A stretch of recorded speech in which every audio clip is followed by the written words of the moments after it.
En ligne organisée par le journal Artsakh Echo sur le thème de l'aide de la communauté arménienne de Suisse aux victimes de la guerre d'Artsakh. Vous le savez, du 27 septembre au 10 novembre, l'Azerbaïdjan, aidé par la Turquie, a mené une guerre d'une violence inouïe à l'encontre des Arméniens de la République d'Artsakh, causant des milliers de morts parmi les militaires et aussi des dizaines et des dizaines de morts parmi les civils et aussi d'innombrables blessés, parfois mutilés à vie, vu les armes utilisées. Bien que peu reporté dans la presse, parfois même quelque peu de manière biaisée d'après nous, les crimes de guerre et les crimes contre l'humanité de l'Azerbaïdjan sont bien réels et sont bien documentés, comme l'utilisation de bombes à sous-munitions, de bombes à fragmentation, de munitions incendiaires, comme la décapitation de civils arméniens, la décapitation de soldats arméniens, le recours à des centaines, voire à des milliers de mercenaires djihadistes syriens et le bombardement d'infrastructures civiles et religieuses comme les églises, les hôpitaux, les écoles, les appartements. Le 22 octobre ou le 23, l'Association internationale des universitaires spécialisés dans les questions de génocide a même émis une alerte génocide à l'encontre de la population arménienne d'Artsakh depuis l'Azerbaïdjan, où, vous le savez, la haine anti-arménienne est érigée en véritable religion d'État, même on pourrait dire en véritable racisme d'État. Donc face à cela, de 60 à 90% de la population civile d'Artsakh a été forcée à l'exil en Arménie pendant cette guerre, face à des massacres dont elle savait qu'ils arriveraient si l'Azerbaïdjan gagnait complètement. Les chiffres varient en fonction de certaines sources, mais depuis le cessez-le-feu précaire, je m'empresse de dire précaire, du 10 novembre de cette année, 40 000 Arméniens de l'Artsakh seraient rentrés en Artsakh sous la protection des soldats russes. Simplement, il est difficile de se sentir en sécurité en Artsakh aujourd'hui, tout simplement parce qu'au terme de cet accord de cessez-le-feu du 10 novembre, l'Artsakh n'a malheureusement toujours pas de statut le séparant de l'Azerbaïdjan et le protégeant de l'Azerbaïdjan. Il y a encore quelques jours, les 2 derniers villages arméniens de la région de Hadrout sont tombés aux mains de l'Azerbaïdjan, alors qu'au terme de ce même cessez-le-feu, qui pourtant a des conditions léonines du 10 novembre, ces 2 villages auraient dû rester aux mains des Arméniens, mais les soldats russes ont finalement laissé faire. Il est aussi difficile de s'y sentir en sécurité parce que le 10 décembre, journée internationale des droits humains, journée qu'ils ont vraiment bien choisie, pour leur parade de la victoire à Bakou, Erdogan et Aliyev ont fait des déclarations incendiaires. Erdogan, par exemple, dressant les louanges d'un des architectes du génocide des Arméniens, Enver Pacha, qui est aussi responsable du massacre de 10 000 Arméniens à Bakou en 1918, en disant même que l'Azerbaïdjan n'avait pas fini son travail de conquête au Karabakh, et Aliyev en rajoutant même une couche en disant que en fait, plus de la moitié de la République d'Arménie même était des terres azéries. Donc vraiment difficile de s'y sentir en sécurité, et aussi tout simplement parce que vu l'importance des pertes territoriales de l'Arménie au terme de ce cessez-le-feu du 10 novembre, bien sûr, beaucoup d'Arméniens d'Artsakh n'ont tout simplement plus d'endroit où rentrer chez eux. Alors, face à tout cela, la communauté arménienne de Suisse s'est fortement mobilisée pour apporter son aide à ces personnes forcées à l'exil, dont les populations les plus vulnérables, les personnes âgées, les personnes handicapées, les enfants. Je rappelle que pendant la guerre, 24 000 enfants de l'Artsakh ont été évacués et donc ont été privés d'école. Qu'au terme de cette guerre en Artsakh, 10 jardins d'enfants et 61 écoles ont été détruits. Alors Rafi, on est vraiment heureux de l'avoir avec nous ce soir, il va nous livrer un témoignage exceptionnel car qu'il était sur place, il s'est chargé de l'achat de matériel et de nourriture et ce qui est presque encore peut-être plus important, de l'acheminement de cette nourriture et de ces matériels aux victimes et aux populations qui en avaient besoin sur place. Et il a pu faire ça grâce aux fonds récoltés par la Fondation Arménia, qui est une fondation enregistrée à Genève et dont le but principal est de contribuer à la survie et au développement du peuple arménien. Et d'ailleurs, je pense qu'il me faut préciser à ce moment-là de l'introduction que ce soir, nous allons parler que de cette aide-là et non pas d'autres canaux comme le Fonds arménien, qui sont aussi très bien, mais qui sont différents. Quelques mots sur notre intervenant ce soir. Je pense que vous le connaissez tous. Rafi est un des piliers de la communauté arménienne de Suisse. Il est très, très apprécié. Il a quitté la Suisse pour l'Arménie il y a 2 ans maintenant pour y amener toute la connaissance qu'il a pu développer au cours de sa carrière professionnelle dans le monde du travail et pour, m'a-t-il dit, y développer des syndicats forts en Arménie. Rafi a en effet été juge au tribunal des prud'hommes de Genève pendant 13 années, aussi bien entre les employeurs et les employés qu'entre les employeurs et les syndicats. Il était en Suisse cette année à cause du Covid, mais il a pu rentrer en Arménie 4 à 5 jours avant la guerre. Et c'est vraiment pourquoi il va pouvoir nous livrer ce témoignage exceptionnel. Mais avant de poser ma première question, je voudrais quand même aborder quelques points techniques. Ce soir, nous serons ensemble pendant 1h30 environ. Après cette introduction, je vais donc laisser la parole à Rafi, lui poser des questions afin qu'il témoigne donc de son expérience et qu'il dégage des pistes pour l'avenir proche, pour savoir comment aider au mieux l'Arménie face à ces périls multiples qui parfois peuvent paraître insurmontables. Ensuite, vous aurez la possibilité de poser des questions à Rafi pendant aussi 30 minutes, mais je vous le demanderai de le faire par écrit, s'il vous plaît, en utilisant, si vous bougez un peu la souris, vous verrez, ou si vous connaissez Zoom, vous connaissez déjà, en utilisant la fonction converser en bas de l'écran. Voilà, donc je vous précise aussi que la réunion est enregistrée. Cher Rafi, tu étais donc sur place 4-5 jours avant le début de la guerre. Peux-tu nous raconter les premiers jours de cette guerre, ce que tu as fait pendant ces premiers jours et quand et pourquoi tu as décidé de contacter la Fondation Arménia? D'abord, bonjour à toutes et à tous. Je vous remercie d'être là. Ça montre votre intérêt à ce sujet qui est d'une brûlante actualité. Et c'est vrai, je me suis trouvé plongé dans cette guerre pratiquement dès le premier instant. Je suis arrivé un mercredi matin en Arménie et dimanche, les combats ont commencé. Et entre-temps, j'étais bloqué avec le Covid jusqu'à ce que j'ai eu mon test négatif à la maison. Donc, pratiquement, je suis sorti le week-end et j'apprends du même coup la guerre. Après quelques instants, je dirais quelques instants un petit peu plus, 24 heures de sidération, j'ai contacté un ami à moi qui est depuis longtemps, une douzaine d'années en Arménie, et qui est très actif dans l'humanitaire et pour apporter de la logistique, surtout médicale, à l'armée. Et quand je lui ai téléphoné, il m'a répondu, écoute, moi, ça fait déjà depuis hier, donc moi, je l'ai appelé lundi, il était là le premier jour déjà, ça veut dire il est arrivé le soir même, des débuts des bombardements. Il m'a dit, je suis là sur place et tu tombes bien parce que je m'occupe de la logistique de l'hôpital à Stepanakert et voilà. Et il m'a raconté ses besoins immédiats et très urgents. Il m'a dit, est-ce que tu peux m'aider? J'ai dit naturellement.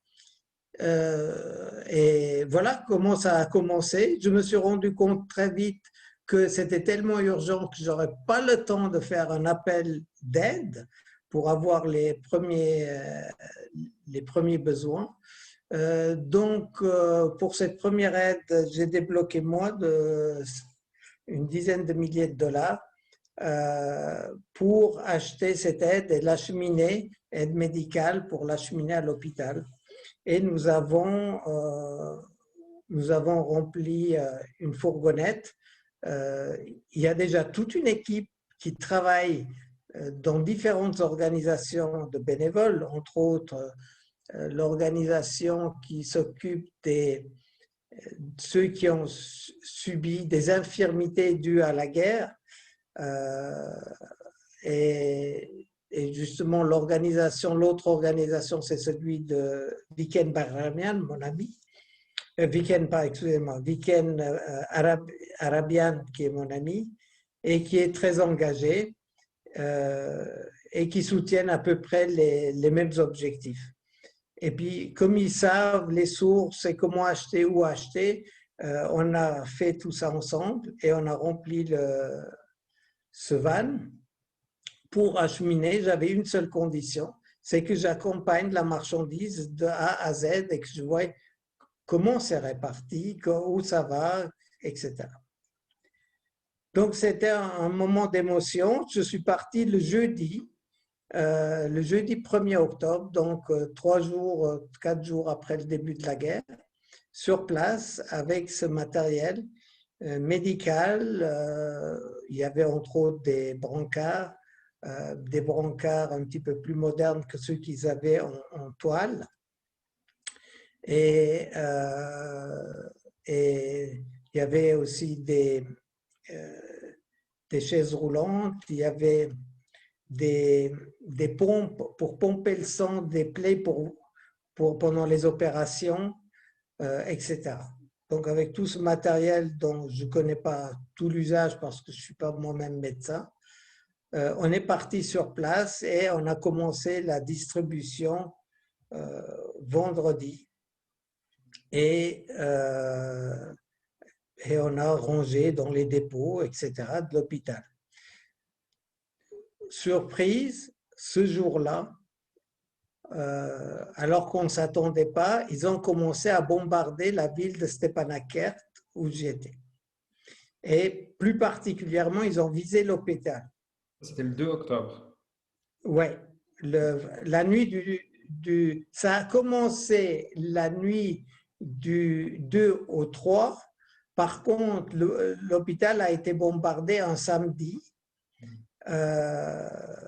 Et ils n'ont pas touché l'hôpital, mais le fait est qu'on a dû décider d'évacuer l'hôpital et les étages supérieurs et de descendre les blessés au niveau du sous-sol.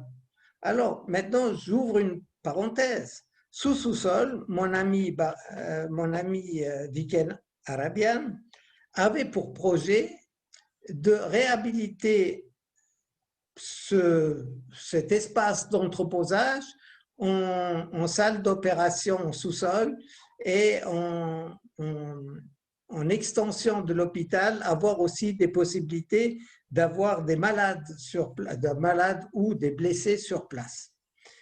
Le fait est que, il m'a dit, tu t'imagines, Rafi, j'ai démoli les anciennes WC mercredi, aujourd'hui même dans un état insalubre. Ça nous aurait été bien utile d'avoir ce service dans les sous-sols. Maintenant, on n'a plus de WC dans les sous-sols et évidemment, il n'y avait pas d'ascenseur.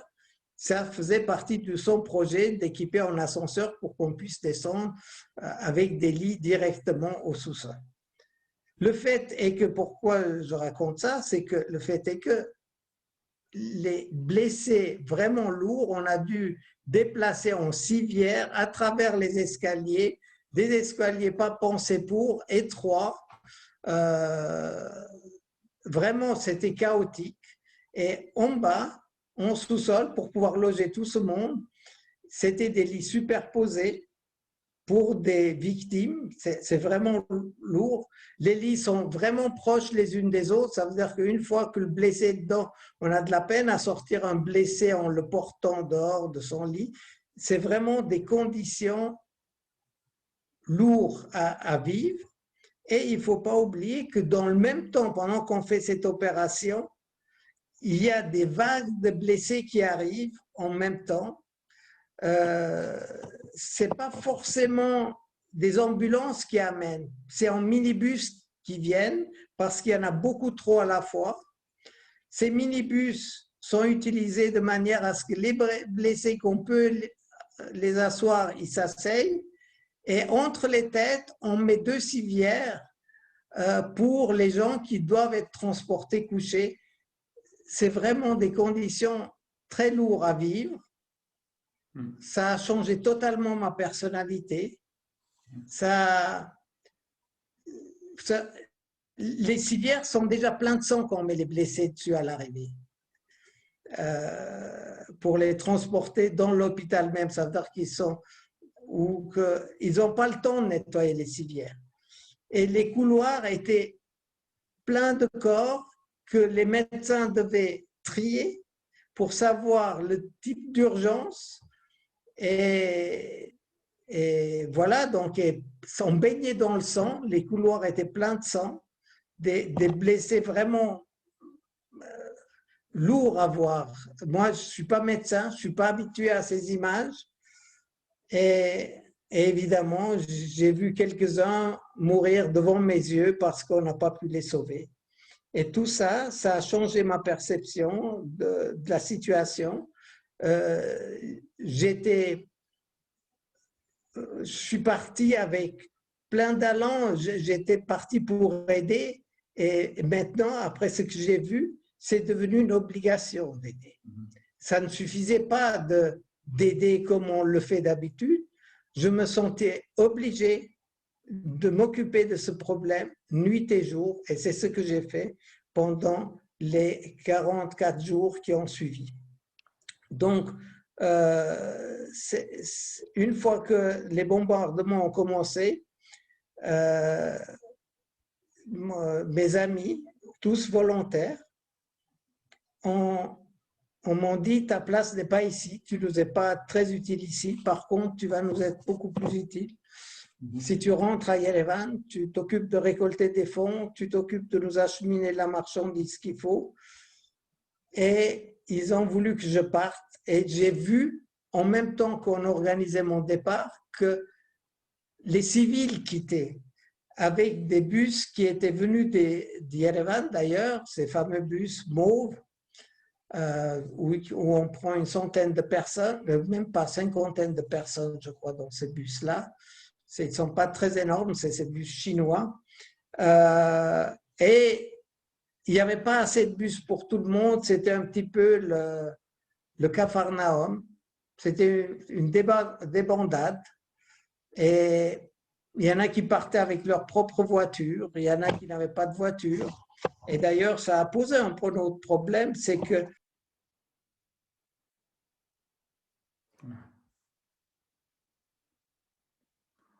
Rafi, on n'entend plus?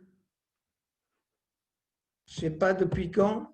Donc, les hommes n'ont pas le droit, on m'entend?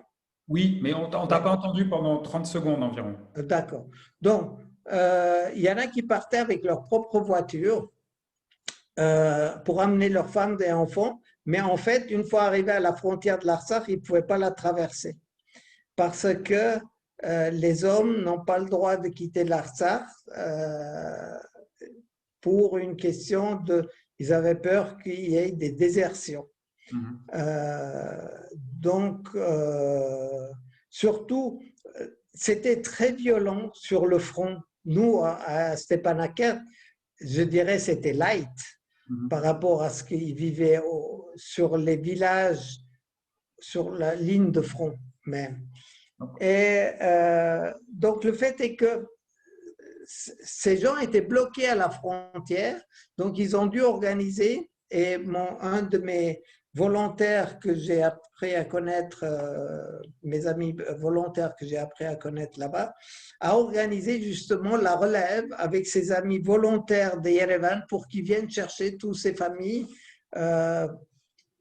qui étaient en rade à la frontière, donc pour que les femmes puissent, avec les enfants, aller à Yerevan. Et dans les discussions que j'entendais souvent, les femmes voulaient revenir sur le territoire de l'Artsakh à côté de leur mari en laissant les enfants à de la famille. Donc ça, c'était les premières heures, très poignant. Et comme j'ai dit, ça a changé ma personnalité. C'est pour ça que je me suis aussi très engagé.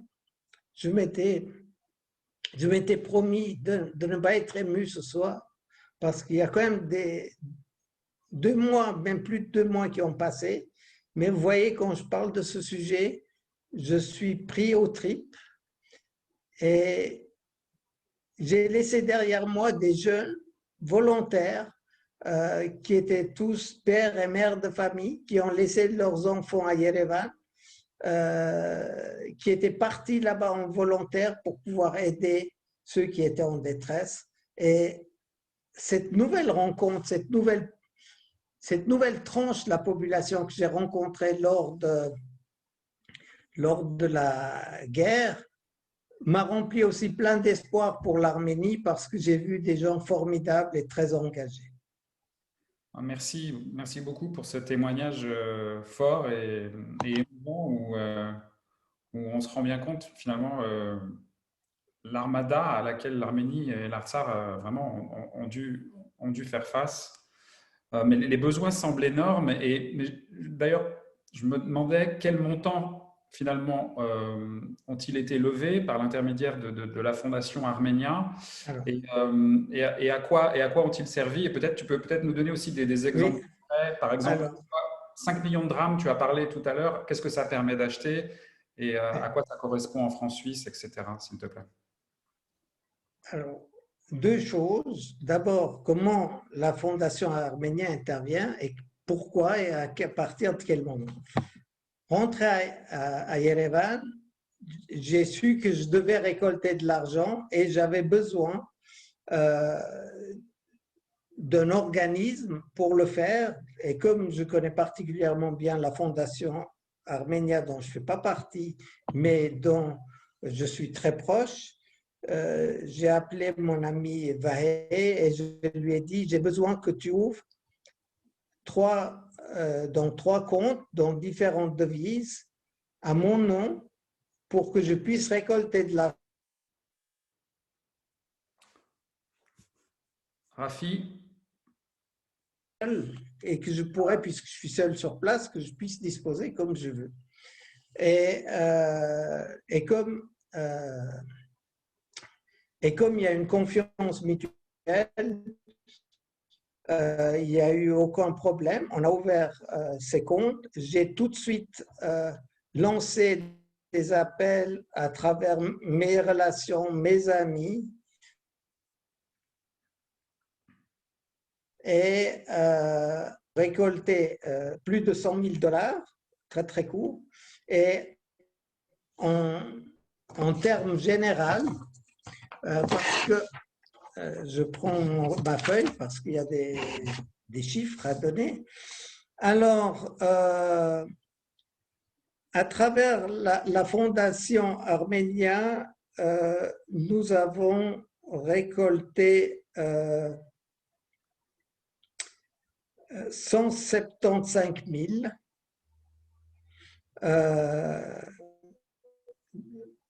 Et il y a eu 34 000 que j'ai récoltés à titre privé. Ça veut dire qu'il y a eu des personnes,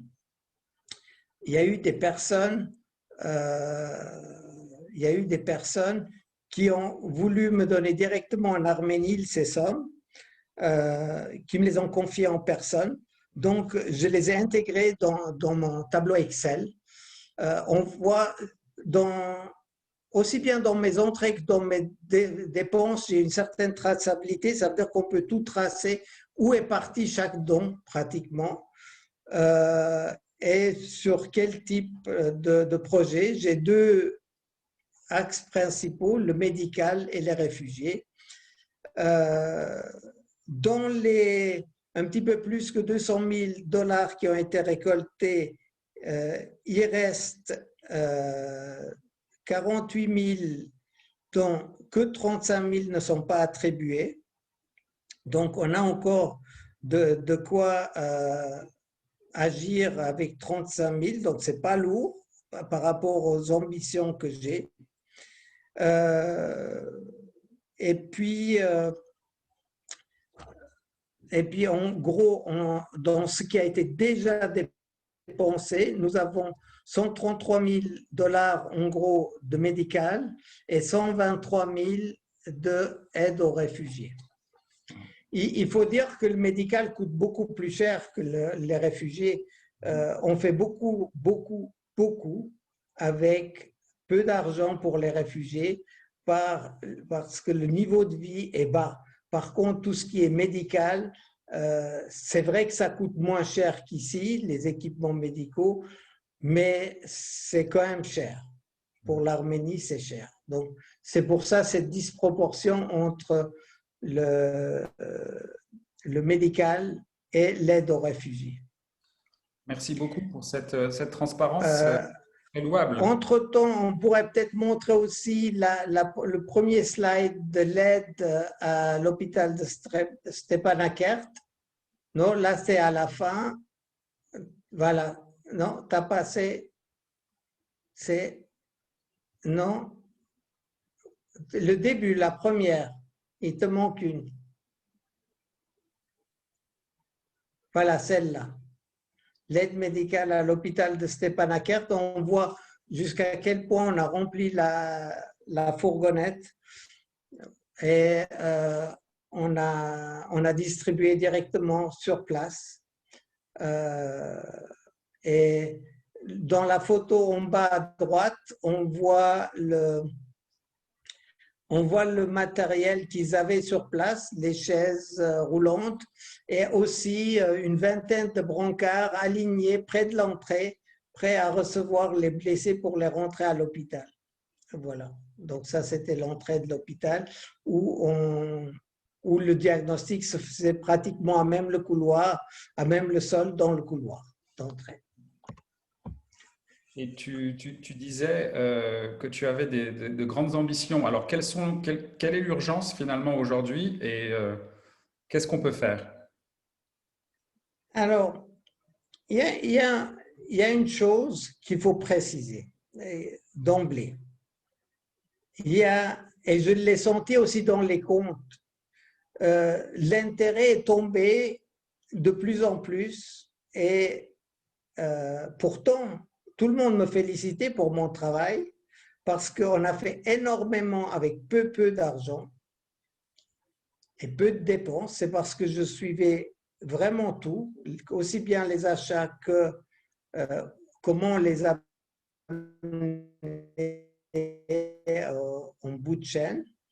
Pour les achats, d'ailleurs, j'ai un volontaire qui s'est joint à moi qui était l'acheteur donc qui s'occupait de tous les achats du premier hôpital de Yerevan, aussi une personne fantastique et très engagée. Et je dirais, lui aussi, on se contactait nuit et jour, samedi, dimanche, on était sur le terrain. Ce que je voulais dire, donc, par rapport à l'aide qui reste, j'aimerais préciser quelque chose, c'est que d'une part, les personnes sont ravies de ce que j'ai fait. Par contre, je constate un relâchement dans le récolte des fonds. Et je voulais signaler, parce que beaucoup de gens me disent c'est volé en Arménie, on ne veut pas donner, ou ils disent la situation politique n'est pas stable, n'est pas claire, on n'a pas de visibilité. Il y a plein de qualificatifs qu'on peut donner à la situation. Mais une chose est bien réelle, c'est la souffrance des gens.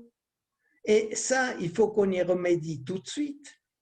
J'entends, il faut trouver des solutions et sans argent, on ne peut pas aider. Alors, moi, je dis toujours, donnez aux associations auxquelles vous vous sentez le plus proche, mais donnez, que ça soit à Ibn Atram ou une association que vous connaissez particulièrement bien ou une famille, donnez.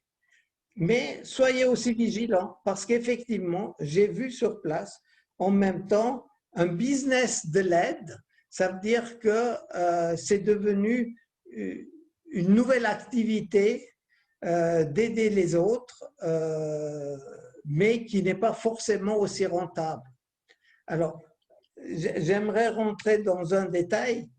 euh, chez nous, à la Fondation Arménia, chaque somme qui est récoltée, ou par la Fondation Arménia, ou par moi directement, arrive à destination. C'est pour ça qu'il y a une traçabilité. Il y a zéro frais, moi je ne coûte rien. Je paye mes déplacements, je paye mes nuits d'hôtel, tout est payé et tout argent récolté arrive net. Et il faut veiller à ce que vous travaillez avec des associations qui ont une certaine éthique et qui travaillent avec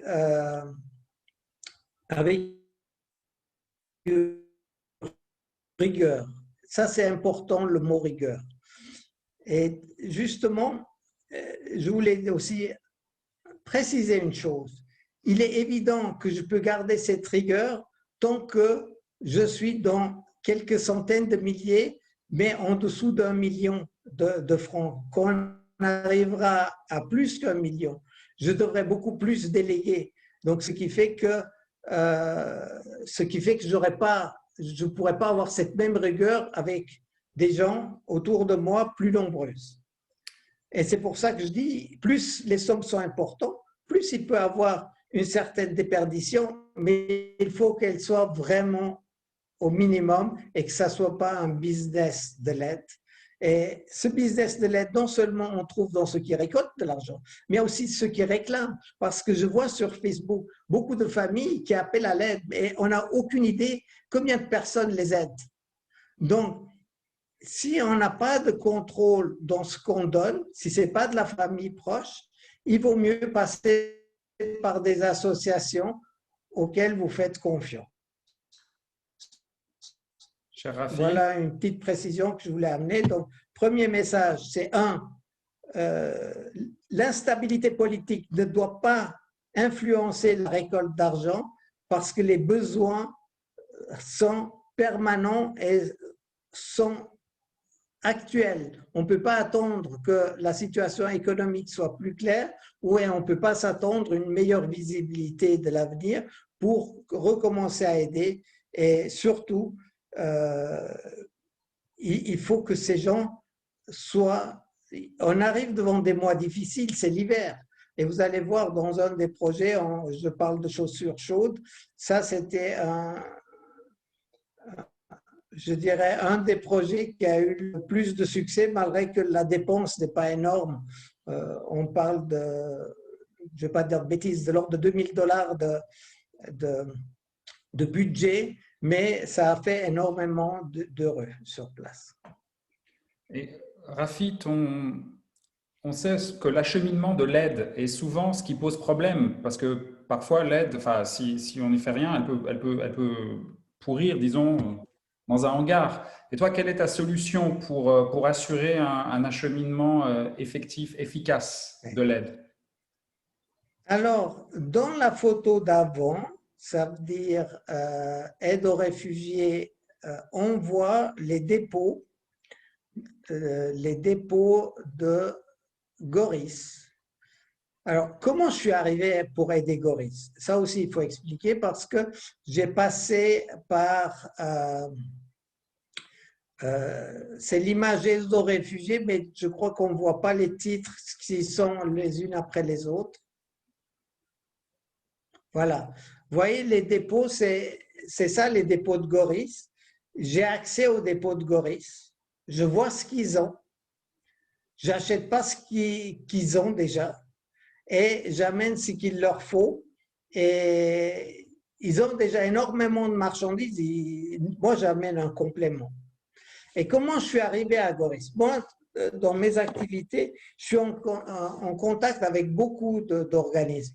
L'UGAP, la Croix-Rouge internationale, comme j'ai dit, l'organisation qui apporte de l'aide aux blessés de guerre, etc. etc. Et la Croix-Rouge internationale, quand je me suis approché d'eux, je connais le représentant à Yerevan, mais aussi à Stepanakert, dont je parlerai aussi après. Et je lui ai dit, écoutez, moi, je peux être très rapide dans mes interventions, j'ai un sur vous, c'est ma rapidité. J'ai un inconvénient sur vous, je n'ai pas les mêmes budgets. Mais par contre, pour des petits besoins de quelques dizaines de milliers de dollars, je peux être très rapide pour apporter l'aide qu'il faut. Et lui, il m'a rappelé un jour, il m'a dit, je suis encore à Goris, l'aide n'arrive pas jusqu'ici, il leur faut des linges de bain et de la nourriture, etc., etc. Et c'est comme ça que j'ai commencé à aider Goris, parce que je me suis aperçu effectivement que l'aide n'arrivait pas jusque-là. Et Rafi, avant, Rafi, on ne t'entend plus. oui,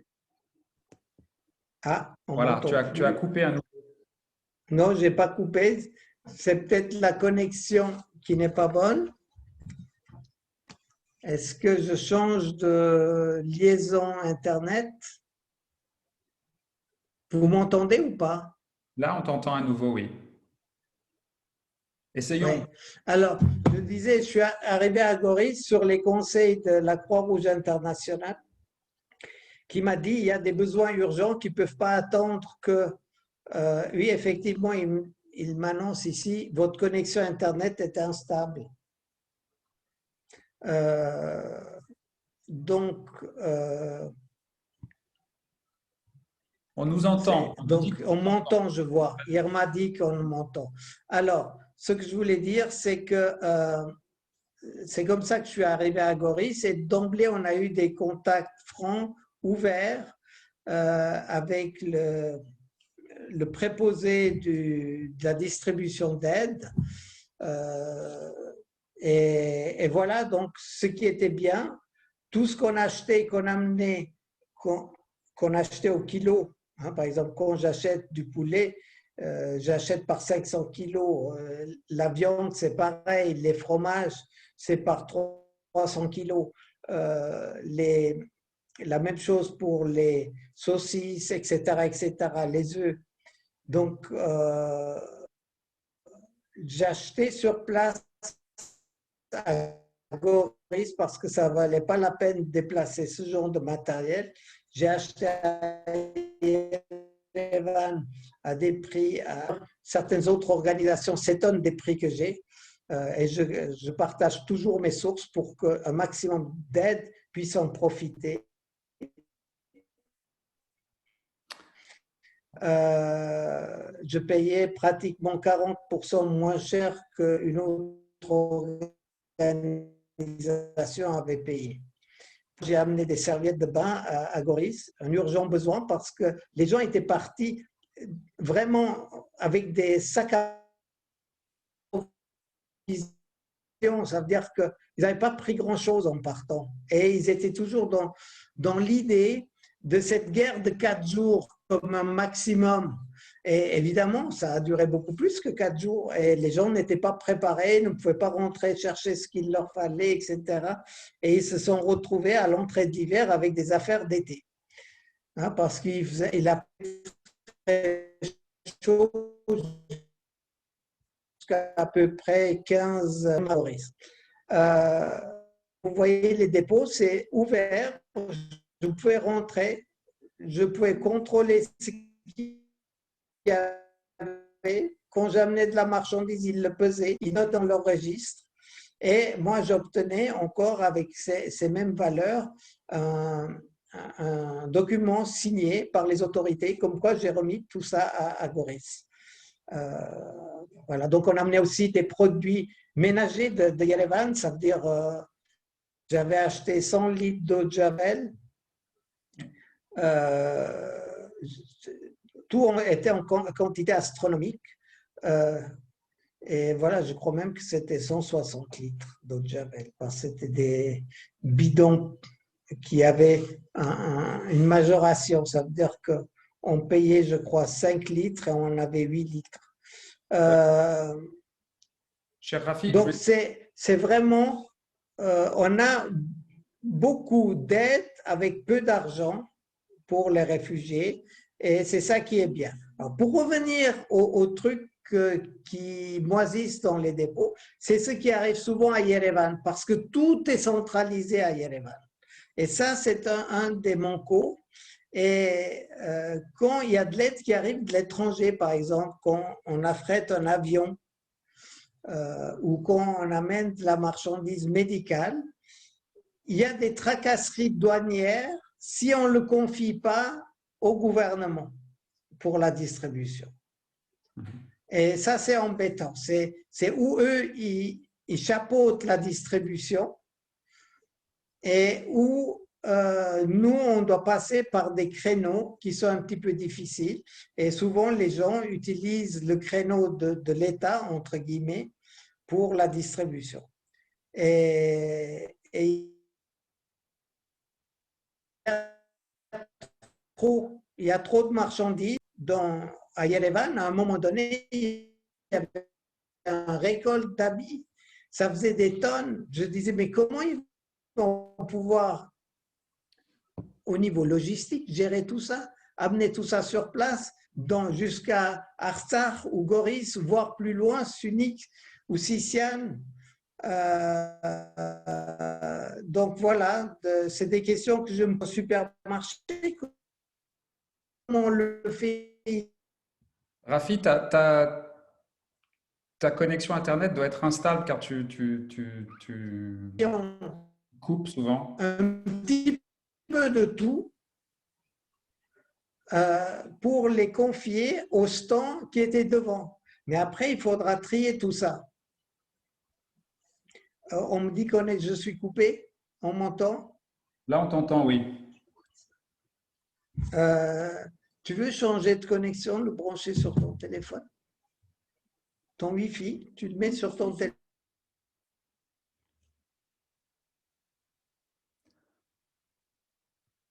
Pas sur le 61. Si. Moi, je peux pas. Ok, c'est pas grave. Si vous m'entendez, c'est ça. C'est ça qui est important. Deux questions, s'il te plaît. Est-ce qu'il faut faire une distinction entre les réfugiés d'Artsakh qui sont en Arménie et ceux qui rentrent en Artsakh? Les besoins sont-ils différents? Et deuxièmement, c'est une question qui a été déjà posée à l'écrit, quelles sont les priorités aujourd'hui pour la Fondation Arménia et pour cet hiver qui est déjà là et qui s'annonce rude, comme tu l'as dit tout à l'heure? Le logement, l'habillement, la nourriture, les médicaments, les allocations pour vivre, le médical, les blessés. Quelles sont les priorités de la Fondation Arménia et faut-il faire cette distinction entre les Artsakhiot en Arménie et ceux qui rentrent?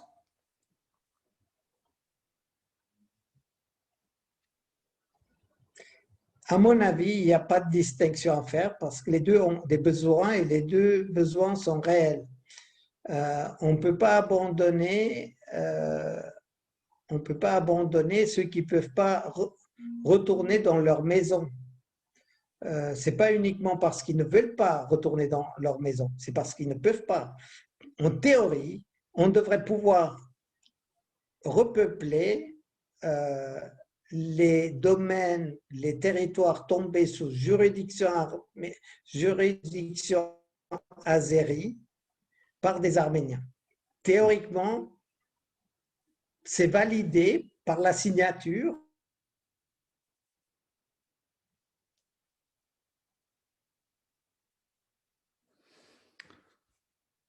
Cher Rafi, tu as à nouveau gelé. Alors, je ne sais pas si peut-être… Il y a un territoire où il y avait, je dirais, au moins la moitié d'Arméniens, si ce n'est la majorité, et environ dans les années 1918. Et il y a eu un génocide blanc. On a appliqué une politique de discrimination pour que ces gens quittent le Nakhichevan. Et il n'y a plus d'Arméniens au Nakhichevan. Il n'y a plus aucun Arménien. Et on a poussé l'exercice encore plus loin. On a éliminé les traces des monuments arméniens. Et je vous laisse chercher dans Wikipédia, si vous le désirez, le cimetière de Julfa, à la frontière, qui se trouve à la frontière iranienne, qui il y a quelques années en arrière, une dizaine d'années en arrière, d'une part, même avant, commencé à être détruit par les Azéris. Toute trace de Khachkar parce que c'est des, vous savez, les monuments arméniens, on les reconnaît avec les Khachkars. Donc, il y avait des dizaines de milliers de qui ont été détruits d'abord. L'UNESCO est intervenu pour commettre ça. Les choses ont changé et évidemment, les Azéris ont continué ce travail inachevé comme ils le font d'habitude, même avec l'extermination. Et en 2008, il n'y a plus aucun Khachkar qui est dans ce cimetière. Cher Rafi, On peut suivre les images sur Wikipédia. cher Rafi, il y a déjà des questions par écrit. Je vais y venir rapidement. Je voudrais encore poser deux questions, s'il te plaît. Donc, si tu pouvais nous dire un peu les priorités qui seront celles de la Fondation et si la Fondation s'attend à aussi peut-être un soutien de la part des collectivités publiques en Suisse ou des collectivités privées, je veux dire au-delà même de la communauté arménienne de Suisse. Tout à fait. Moi, je suis venu en Suisse principalement pour informer et récolter de l'argent. Je compte parler avec qui veut m'entendre auprès des autorités, que ce soit genevoise ou bernoise, donc Berne fédéral, parce qu'il y a un besoin réel, urgent. Nous avons déjà des priorités. Nous avons comme priorité l'hôpital de Mardakert et Martrouni qui ont été détruits, bombardés. Et même l'un a été complètement déplacé, plus en arrière, qu'il faut complètement rééquiper. Il faut quelques... je ne sais pas si on m'entend. Oui, on t'entend. D'accord. Il faudra complètement rééquiper et je pense que les budgets devraient être de l'ordre de quelques centaines de milliers pour ces deux petits hôpitaux et on a un plus gros projet à laquelle on participera aussi avec d'autres organisations, c'est justement de continuer le travail qui a été commencé dans les sous-sols de l'hôpital de Stepanakert pour avoir deux blocs opératoires, même deux blocs opératoires ou trois blocs opératoires, plus la possibilité d'accueillir des malades et des blessés plus dignement. D'accord. Voilà, donc ça c'est pour les projets médicaux. Et pour les projets des réfugiés, il faut apporter de l'aide à la reconstruction ou plutôt aux réparations. Tout n'a pas été bombardé, mais ceux qui sont bombardés, ne sont pas rasés à zéro, ils sont détruits, il faut réparer. Et là aussi, on peut faire beaucoup de travail avec peu d'argent parce que les habitants et ceux qui vivent dans ces maisons à moitié détruites participent aux travaux et ça, il suffit de fournir le matériel en fin de compte. Merci Rafi. Je vais poser ma dernière question avant de venir aux questions du public. Au-delà de l'aide humanitaire qui est nécessaire et qui sera vraiment nécessaire pendant une longue période au vu des destructions qui ont malheureusement eu lieu. Je t'entendais pas, je n'ai pas entendu la question. Alors, je voulais savoir si d'après toi, au-delà de l'aide humanitaire, finalement, est-ce qu'un volet d'aide, un volet d'économie sociale et solidaire aurait sens aussi pour fixer les populations sur place, pour faire face à ce que tout le monde craint dès l'année prochaine, dès cet hiver, c'est-à-dire une immigration de masse? J'ai pesé mes mots. L'immigration de masse a déjà commencé.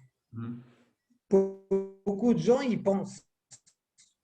Il faudrait vraiment être super rapide, hyper rapide avec un projet économique. Moi, je parle toujours de 2 milliards immédiatement qui arrivent en Arménie pour rebooster l'économie, 2 milliards de dollars, pour que les gens sentent que ça va. Il ne faut pas oublier qu'eux aussi, ils ont eu le Covid avant. Ça, c'est la cerise sur le gâteau, la guerre. Ça a complètement achevé le reste de l'économie.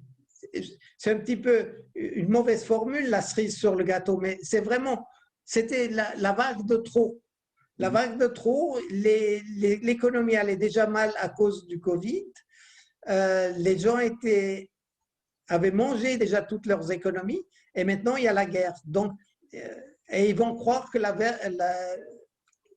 l'herbe est toujours plus verte ailleurs et ils vont partir. Alors, donc il faut des capitaux énormes qui rentrent, mais il faut aussi savoir que si les Arméniens quittent la région, le problème va être en Europe.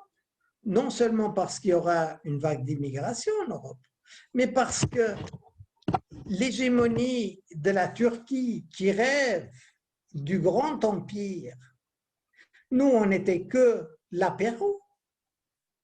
En Arménie, c'était l'apéro. Le plat de résistance, c'est ailleurs. Et ça passe aussi par Jérusalem. Parce que Erdogan, il ne faut pas oublier qu'il l'a dit à moult reprises, Jérusalem a été islamique pendant 500 ans. Il faut que ça revienne à l'islam. Et il ne le dit pas pour l'islam, il le dit juste pour attirer la sympathie du monde arabe. N'oubliez pas que dans le monde arabe, vous avez surtout des dictatures. Ils ne sont pas aimés par les peuples en général. Donc, à ce moment-là, il va sûrement étendre sa juridiction au-delà de l'Azerbaïdjan et il aimerait faire la grande Turquie qui va de la mer Méditerranée pratiquement en Mongolie, la Chine. Parce que c'est tous des peuples turcophones tout le long. Vous pouvez regarder la carte, Ouzbek, Tadjikistan, Turkménistan, Kazakhstan, etc. Merci Rafi pour ces points vraiment très importants sur l'efficacité, sur ton efficacité, ta générosité, l'efficacité de la fondation sur le terrain, ton efficacité aussi à lever des fonds, à être opérationnel et à faire une différence, à avoir un impact fort sur le terrain, tout en ayant, comme tu l'as dit, un minimum de frais administratifs. Je voulais en venir maintenant à la partie questions du public. On a déjà beaucoup de questions. On avait une première question de Sarkis.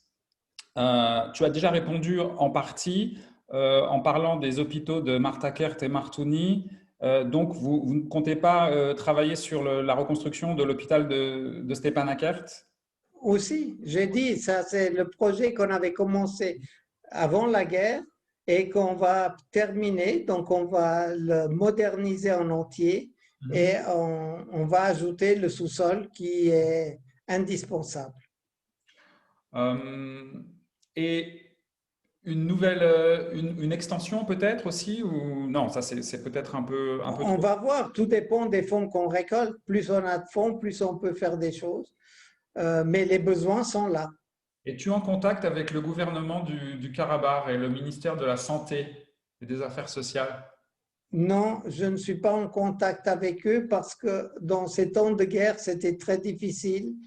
Je suis en contact avec le vice-premier ministre, mais que par téléphone et les contacts ne sont pas aisés par téléphone. Moi, j'aime bien rencontrer les gens, ça établit une meilleure confiance. Ok. Il y a aussi des questions sur les blessés. Alors, pour le nombre de morts, pour les soldats arméniens, on sait que c'est environ, malheureusement, 3000. Ce qu'il faut bien voir que pour un pays de 3 millions d'habitants, c'est énorme. Voilà, il faudrait multiplier par 3 pour avoir un équivalent de la perte en Suisse sur la même période de 44 jours. Mais est-ce qu'on sait, il y a des questions sur les blessés, Rafi, on sait qu'il y en a plusieurs milliers, mais est-ce qu'on a un chiffre plus précis? Non. Et, Le gouvernement est très avare en statistiques et en chiffres. pareil pour les réfugiés. Ils n'ont jamais voulu donner des chiffres. Ils disaient que c'est pour…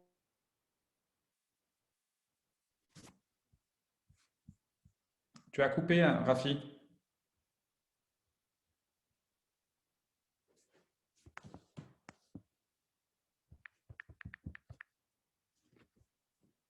Rafi, on ne t'entend plus.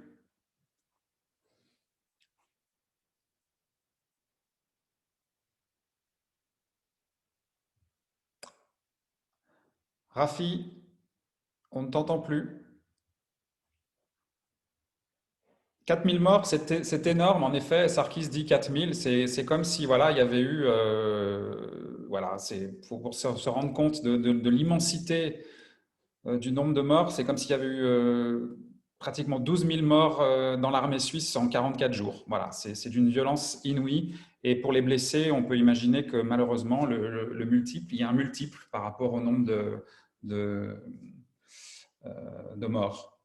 Euh, on a perdu Rafi pour l'instant. Voilà, donc je pense que ça répond en partie à la question sur les blessés. Quant à savoir où est la proportion de blessés évacués vers l'Arménie et ceux restés au Karabakh, j'invite une personne qui aurait la réponse à cette question à utiliser la version chat pour y répondre.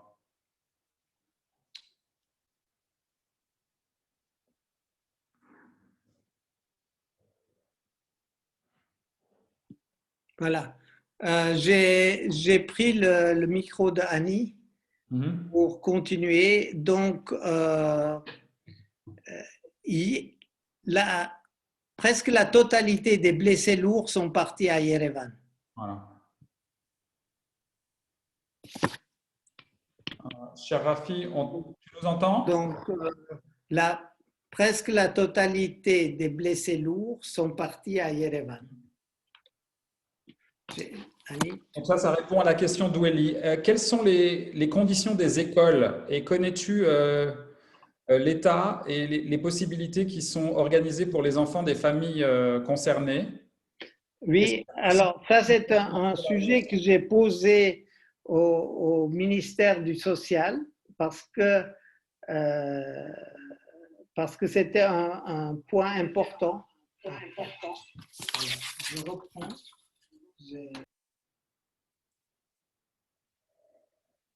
Ici, tu peux éteindre ton micro. Alors, ce que je disais, j'ai posé cette question. Ils m'ont dit de toute façon, les étudiants étaient confinés jusqu'à maintenant.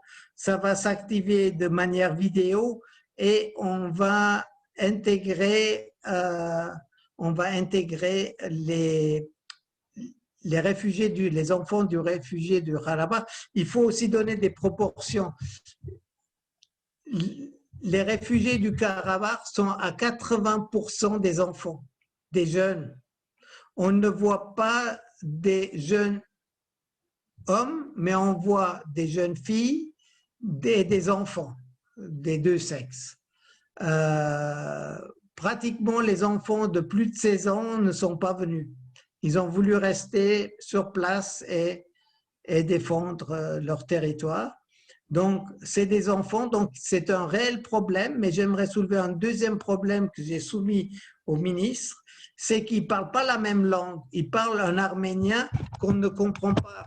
Il y a autant de différences, je dirais, entre un Suisse allemand des vallées reculées du Valais ou du Haut-Valais ou des vallées des Grisons, des petites vallées de Grisons, et le Schweizerdeutsch de Zurich ou de Berne. Ils n'utilisent pas les mêmes vocabulaires.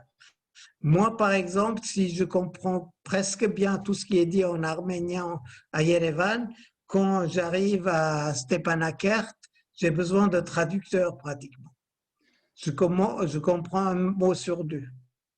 En introduction, je disais qu'il y avait 61 écoles détruites et 10 jardins d'enfants, mais en fait, je ne sais pas, peut-être que toi tu sais, si c'est sur le territoire qui est encore sous le contrôle arménien ou il y a beaucoup d'écoles détruites dans cette partie-là de l'Artsakh? Honnêtement, je ne sais pas. Je n'ai pas l'inventaire. Je n'ai pas pu aller. J'étais tellement pris dans mes organisations avec Goris que j'ai pas eu le temps d'aller à Stepanakert. J'ai eu que des entretiens téléphoniques. Il faut que ça mérite qu'on aille faire le tour et de voir les réels besoins. Ouais. Et voilà. Sarkis nous dit que l'Union européenne va organiser une conférence de donateurs pour la guerre au Karabakh.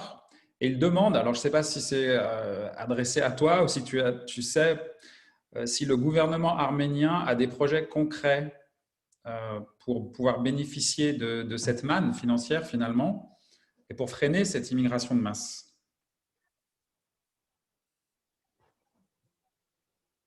Honnêtement, le gouvernement actuellement, euh,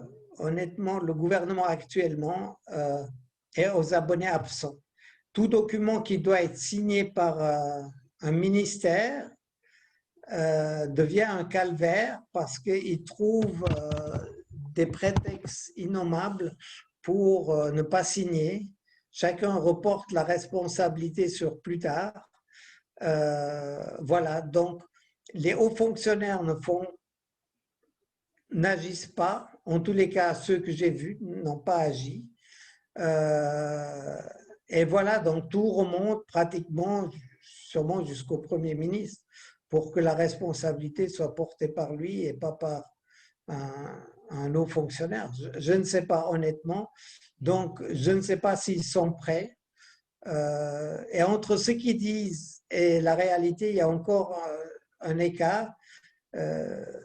Même quand on m'a assuré que tout était prévu pour les écoles, de fait, je constatais que tout n'était pas fait, que notre projet aurait du sens d'amener des cours faits par des... Parce que je me suis dit qu'il y avait sûrement des maîtresses d'école aussi dans les réfugiés. On aurait pu les engager ou leur payer un complément pour qu'ils organisent en turnus dans différents lieux des cours.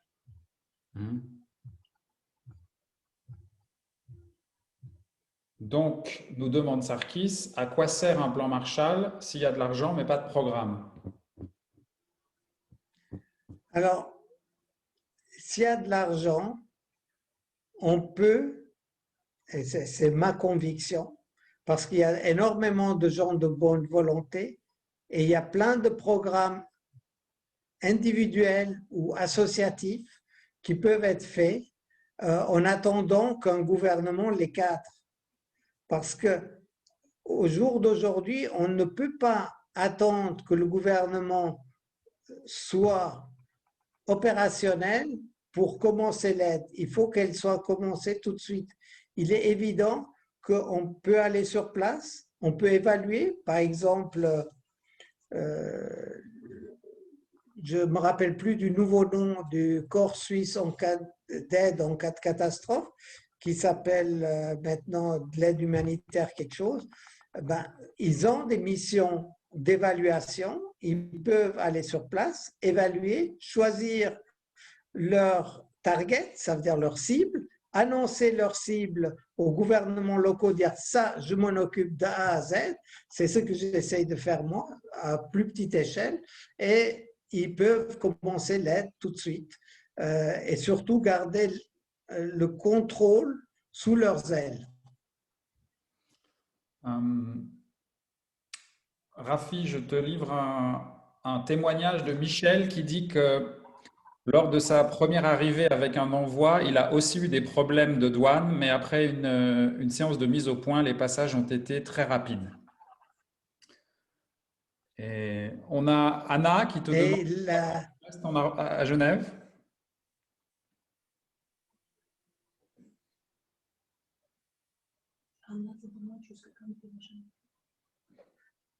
Alors, j'ai vu une question passer qui me demande jusqu'à quand je suis à Genève. Oui. J'espère pouvoir retourner si le Covid ne me l'empêche pas après le mi-janvier. Tout dépendra des rendez-vous que j'ai avec les autorités, parce que c'est ça aussi un de mes objectifs, c'est d'alarmer les autorités suisses. Je les ai trouvés très mous jusqu'à maintenant. Ils n'étaient pas très engagés. L'ambassade suisse, je ne crois pas qu'il voulait s'engager plus. Voilà, j'étais en contact permanent avec lui. J'informais de ce que je faisais, mais il n'y avait aucun appui de l'ambassade. Ils savent ce que je fais, mais il n'y a pas d'appui. Ouais. Et ils savent parce que je fais des rapports, mais parce qu'aussi ils reçoivent des rapports sur moi de ce que je fais. De qui? Non, par des connexions, parce qu'il ne faut pas oublier que l'ambassade arménienne avec, tourne avec des employés arméniens. Pratiquement 80% des employés sur place sont arméniens. Et c'est une des confidences que l'ambassadeur m'a fait. Il m'a dit, j'ai tiré la sonnette d'alarme à mes employés parce qu'ils s'exprimaient beaucoup sur Facebook, etc., etc. Et il m'a dit, je les comprends et j'ai beaucoup de peine à faire respecter cette règle parce que il m'a dit, par exemple, ma cuisinière qui est chez moi à la maison, elle a un fils sur le front, l'autre a son mari et chacun avec quelqu'un liés avec la guerre et avec le front, ce qui fait qu'ils étaient automatiquement impliqués. Donc ces gens-là entendent parler de l'action que je fais. On a une question, tu as une question de Anouche qui demande si sur place les gens expriment le besoin en termes de réalisation d'abris. D'abri Je sais pas, de peut-être. protection contre les bombes. Je sais pas. Il faudrait peut-être qu'Anouche précise sa question. En attendant, je vais te poser la question de Maral qui te demande parmi les réfugiés que tu as vus à Goris et ailleurs, quel est le pourcentage, d'après toi, de personnes qui peuvent ou veulent rentrer au Karabakh? Honnêtement, je ne sais pas. Il parle même d'insécurité en Arménie, pas uniquement au Karabakh. J'aimerais quand même attirer l'attention que les gens ne se sentent pas en sécurité au sud de l'Arménie parce que ce que je veux dire par là, c'est que les gouvernements turcs et azéris ont officiellement annoncé que Sunik était leur territoire. Ça veut dire le sud de l'Arménie leur appartient. Et je crois même que tu m'as parlé d'une photo où sur la carte, Sunik ne faisait plus partie de l'Arménie. C'est une photo, pour moi, bien évidemment scandaleuse, qui date de 2006, qui est l'inauguration du pipeline BTC à Ceyhan, en Turquie, où l'on voit Erdogan, Aliyev, Saakashvili, à l'époque président de la Géorgie, et le président de BP, John Brown, à l'époque, qui posent tout sourire lors de cette inauguration devant une carte de la région dans laquelle le sud de l'Arménie a disparu et clairement dans laquelle l'Azerbaïdjan a une connexion terrestre avec le Nakhitchevan et la Turquie. Et donc, pour moi, quand je vois ça, tout simplement, ce n'est pas la peine de chercher de midi à 14 heures, ça me dit que BP soutient cette vision pan-turque, finalement. Et donc, qui était. Voilà. Mais peut-être je peux revenir. Anouche, et puis, ce n'est pas un corridor. Le sud, quand on parle de sud de l'Arménie, ce n'est pas un corridor. C'est pratiquement un tiers. Le sud a disparu sur cette carte, je te confirme. Mais Anouche a précisé sa question. Elle dit oui, des abris contre les attaques diverses et proches, qui seraient proches de leur maison, de leur habitation. Je pense qu'Anouche a raison. Ça serait une des solutions pour que les gens se sentent peut-être un petit peu plus à l'abri. Maintenant que l'ennemi juré qui n'a de cesse d'annoncer qu'il aimerait les territoires sans Arméniens. Ça veut dire qu'il aimerait que les Arméniens partent d'eux-mêmes. Donc, c'est une des raisons pourquoi la ville de Stepanakert et d'autres, loin du front, ont été bombardées. C'est pour que les gens quittent ces territoires et si on les récupérait, qu'on n'ait plus le problème des Arméniens sur place. Donc, oui, ça serait une solution, mais c'est aussi une solution pour les... Il faut comprendre le concept de l'armée arménienne. C'est une armée de défense, ce n'est pas une armée d'attaque. Tout est pensé sur, comme dans la guerre 14-18, avec ces lignes, avec les tranchées où on attend derrière que l'ennemi vienne. Alors, dans ces tranchées, il n'y a pas de bunker. Ça veut dire que, en général, ces tranchées sont en zigzag pour que s'il y a une bombe qui tombe juste dedans, que ça ne passe pas sur toute la ligne des morts, mais que ça s'arrête, que ça soit entrecoupé. Et pour ceux qui comprennent un petit peu la technique, tous les X centaines de mètres, il y a des abris qui peuvent être des fosses uniquement, sur lesquelles il y a des planches. Ça veut dire que quand il y a une attaque qui se passe près, les soldats sautent dans ces fosses pour être plus à l'abri. Mais ils n'ont pas de toit quand même. Mais l'explosion se passe au-dessus d'eux, sauf si ça tombe juste dans la fosse. Par contre, il faudrait effectivement aussi des abris pour les soldats, parce que étant une armée de défense, il y a deux choses qui sont importantes, sur lesquelles j'aimerais lancer des réflexions, mais pas uniquement dans les milieux arméniens, mais dans tous les milieux. Aujourd'hui, il y a un risque avec les djihadistes ou d'autres groupes mafieux, etc., qui vont attaquer, parce qu'ils attaquent déjà, hein, par exemple, ils ont attaqué en France des personnes pour un petit peu tenir en laisse le gouvernement français. Ils ont attaqué, ils ont coupé quelques têtes, histoire de dire attention, si vous bougez une oreille, on va agir plus. Donc il y a des menaces permanentes et aujourd'hui, il y a certaines armes qui sont vulgarisées. On ne peut pas s'acheter un F-16, hein, donc un groupe djihadiste ne peut pas s'acheter un F-16. Par contre, parce que c'est difficile à avoir le terrain pour faire décoller, etc., etc. Par contre, on peut avoir des drones d'attaque, et ça devient une nécessité de se protéger contre ça, comme l'Internet, qui a les mêmes problèmes aujourd'hui. Il faut une police internationale qui empêche ces drones d'attaquer, et je crois qu'il y a une cybersécurité à monter autour de cette problématique de drones, et qu'on puisse mettre des firewires de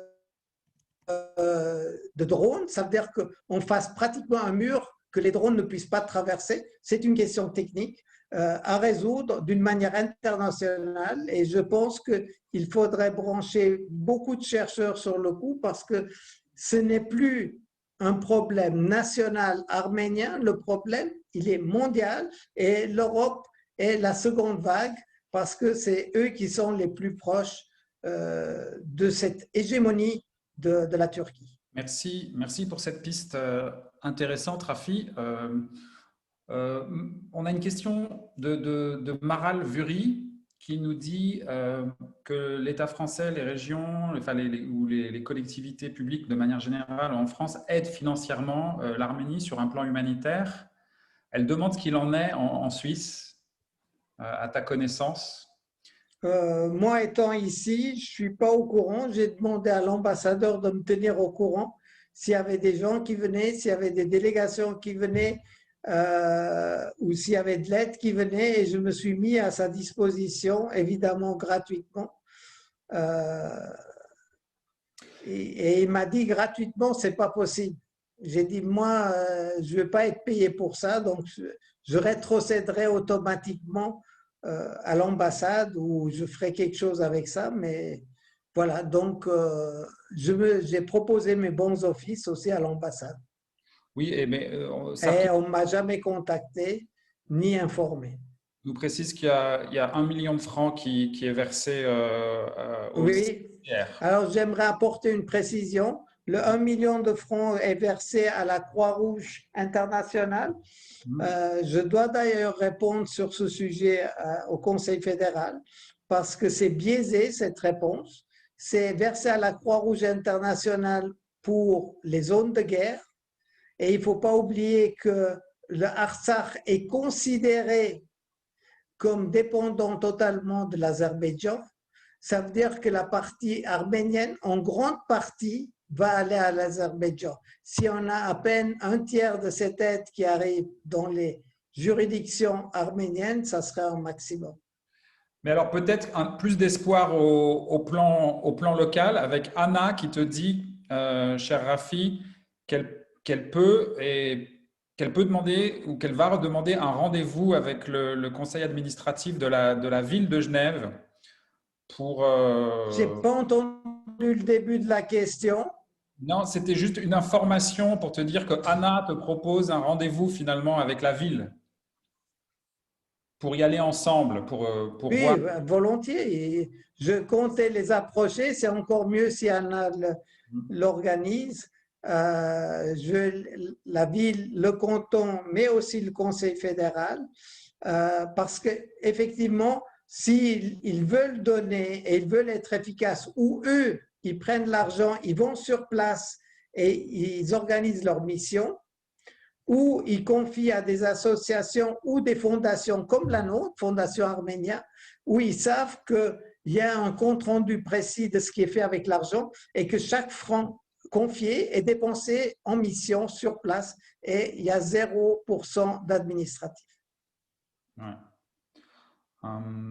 Une question aussi de Maral Vuri à nouveau qui demande s'il y a des projets pour des nouvelles colonies et des projets de réhabilitation des réfugiés. Voilà, j'imagine des nouvelles colonies pour les réfugiés des nouvelles colonies peut-être en Artsakh pour des réfugiés qui n'ont plus, qui sont sur des territoires perdus par l'Arménie. Il faudra quand même qu'on occupe l'espace de l'Artsakh. Il faut que ça reste arménien. Il ne faut pas oublier que avant, les Arméniens pour voyager, les Arméniens d'Artsakh pour voyager, recevaient un passeport arménien d'Arménie qui était reconnu comme passeport pour aller n'importe où dans le monde. Aujourd'hui, les Arméniens d'Artsakh reçoivent un passeport russe. Alors, il y a un message aussi de la Russie là-dessous.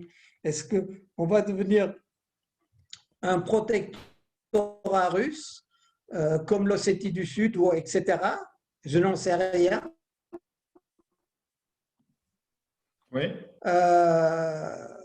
Et pour revenir à ces colonies, il faut quand même repeupler l'Artsakh, quel que soit l'avenir qui nous attend, parce que rien n'est immuable. Personne n'aurait envisagé la chute du mur de Berlin et puis de la chute du mur du rideau de fer et la chute de l'Union soviétique quelques années avant la chute. Donc, on ne sait pas ce qui va arriver. Les données, les cartes géographiques du monde vont changer, à mon avis, ces prochaines années si on n'arrête pas Erdogan. Parce que c'est un des risques principaux qui nous attend, c'est le changement de la situation géographique en général. Et voilà, donc il faut de toute façon repeupler l'Artsakh, mais c'est pas un projet que j'ai étudié. L'intérêt, si on peut le faire, c'est les gens de kibbutz qu'on pourrait faire. Les kibbutz ont quelques avantages. Ça veut dire, un, les ressources en commun. Deux, il y a des Arméniens de la diaspora qui peuvent y venir en été apporter leur contribution. on arrive à créer des abris pour le kibbutz parce que c'est une collectivité. C'est plus facile de faire dans un kibbutz un abri pour toute cette population que de faire un abri comme il y a en Suisse en dessous de chaque villa. Donc voilà. Et puis, surtout, on pourrait reprendre l'idée du kibbutz où les gens allaient au champ avec leurs armes parce que quand on voit les Azéris à 200 mètres armés, il est évident que personne ne veut aller amener en pâture les chèvres ou les moutons à 200 mètres des soldats azéris. Et aujourd'hui, le territoire est tellement exigu qu'on est obligé de… Ils occupent pratiquement toutes les hauteurs. Ça veut dire qu'où qu'on aille, on est en ligne de mire, même à 800 mètres. Ouais. Est-ce qu'il y a encore des questions? On approche doucement de la fin de la réunion à 21h30. Il nous reste une… Là, je vois à l'écran l'image des ambulances. Donc, nous, vous avez vu qu'en aide médicale, nous avons apporté la communauté suisse et autres, parce que j'ai des donateurs d'Égypte, du Canada, de France. On a 133 000 $, dont une grande partie est allée aux ambulances. Et dans l'organisation dans laquelle je suis mon fondateur avec Viken, d'ailleurs, cette organisation aussi a un principe qui m'est cher. Nous avons 0% d'administratif. Nous avons décidé lors de la fondation que les membres fondateurs, nous sommes 9, allons supporter nous-mêmes les frais financiers. Et si, par malheur, on n'y arrivait plus parce qu'on devenait trop important, on trouverait des donateurs à qui on pourrait dire, voilà, on a besoin que tu subviennes à ça comme frais administratifs pour pouvoir continuer à dire chaque franc récolté arrive à destination. Alors, cette organisation a commandé 5 ambulances, dont 2 ont été financées pratiquement par la Fondation Arménia, qui a fait un grand boulot en Arménie et voilà, donc qui est reconnue pour ses actions sur place. C'est des ambulances très très bien équipées, comme vous voyez, il y a du monitoring. Et il y a des tas d'équipements que je ne connais pas, mais voilà donc comment ils se présentent. C'est des ambulances tout-terrain qui peuvent aller très près des zones de guerre ou dans les zones de guerre et évacuer les blessés en leur apportant vraiment les premières interventions urgentes. Ouais, bravo Rafi. Et c'est un principe louable comment dire, de maintenir les frais administratifs le plus bas possible, mais bien Je sûr, n'entends pas la question. c'est très louable de maintenir les frais administratifs à zéro pour la partie, j'allais dire, occidentale, mais bien sûr, les partenaires locaux, vous les payez, bien entendu. Alors, moi j'ai un principe, j'essaye d'avoir des volontaires pour tous ceux qui ont un revenu suffisant. J'estime qu'ils doivent participer aussi à l'effort. Comme chez nous, il y a des gens qui saignent pour donner 20 francs. Il faut que là-bas aussi, ils donnent un petit peu de leur temps quand ils peuvent le faire, quand ils ont un certain niveau de vie. Par contre, quand le niveau de vie est insuffisant, à ce moment-là, je contribue et je contribue beaucoup, beaucoup plus sous forme d'aide pratiquement aux gens qui ont déjà de la peine à tourner. Ça veut dire qu'ils font du boulot pour moi et ils sont rétribués. Beaucoup de gens te disent merci. Moi, je pense que on va pouvoir conclure, à moins qu'il y ait une dernière question de la part du public, puisqu'on approche de 21h30.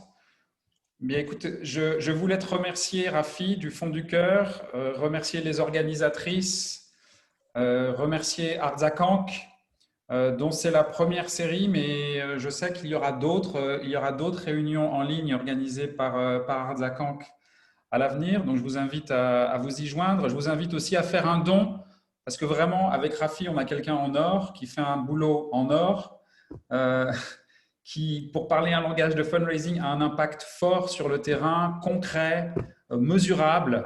Et je pense que je vous invite à faire un don pour, et vous savez que ça ira directement aux hôpitaux de Martouni ou de Martakert, par exemple. Donc, je ne sais pas si on a les coordonnées ici de bancaires, mais on vous les fera parvenir d'une manière ou d'une autre.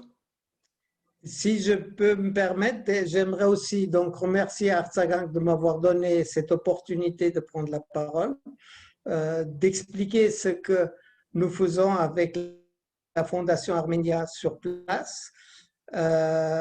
Mais j'aimerais aussi attirer votre attention que j'ai besoin de vous tous, parce qu'il ne suffit pas de donner, il faut que vous soyez nos ambassadeurs pour qu'un maximum de personnes participent à ces donations. Honnêtement, j'ai quelques amis qui se sont dévoués, ils se reconnaîtront, euh, qui sont dévoués corps et âme pour récolter parmi leurs cercles qui sont non arméniens, en les sensibilisant à la situation. Et je les remercie du fond du cœur parce que non seulement ils ont donné, mais ils ont fait en sorte que d'autres donnent. Et je crois que nous vivons à une période charnière.